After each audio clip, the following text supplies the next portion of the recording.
In this video, we will demonstrate how to access the injector assembly. Use a crosshead screwdriver or nut driver to remove the two bolts holding the injector cover in place. Next, remove the injector screen and set it aside for further inspection. Using a flathead screwdriver, loosen the black injector nozzle a couple of revolutions in order to be able to pry the red injector housing from the valve body port and set it aside as well. Let's first inspect the injector screen by checking for any buildup of rust, dirt, or debris. You'll want to clean the inside and outside or replace the screen entirely if necessary. You must be able to see clearly through it from end to end. The purpose of the screen is to protect the injector set by capturing debris before brine passes through it. If the screen becomes plugged, it will negatively affect the brine draw. Next, let's look at the injector housing. It has two O-rings wrapped around it, and there are two pieces that make up the injector set, the nozzle and the throat. Using a flathead screwdriver, unthread the nozzle from the housing, and then unthread the throat, which is found deeper inside of the housing. The function of these components is to create a vacuum that draws brine from the brine tank. You'll notice a small hole running through the center of the injector set and the housing from end to end. It is critical to ensure that no debris builds up inside these components in order to maintain proper operation.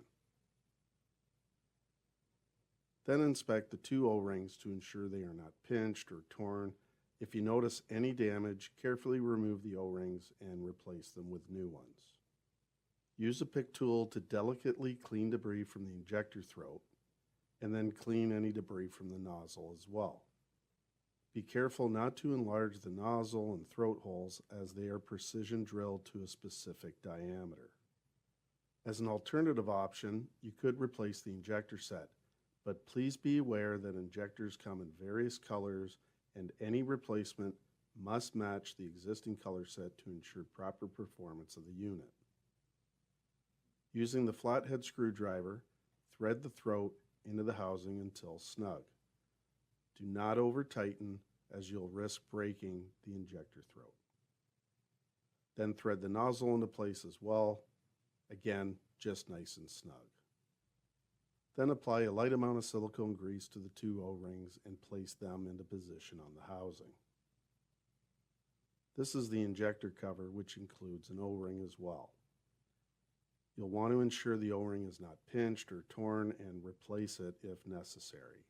And then apply a light coat of silicone grease before placing onto the injector cap. Now that we have thoroughly inspected the screen, plug, injector set, and O-rings, let's place the components back into the valve body. First, slide the screen into place. Then push the injector assembly housing back into the valve body port, and then using a flathead screwdriver, push and turn the injector clockwise and the housing will sink into place. Markings on the cage and valve body are to align as shown here. Next, place the injector cap into position and tighten the two bolts using a crosshead screwdriver or nut driver. You have now successfully inspected the injector assembly. Visit us at www.canaturewg.com.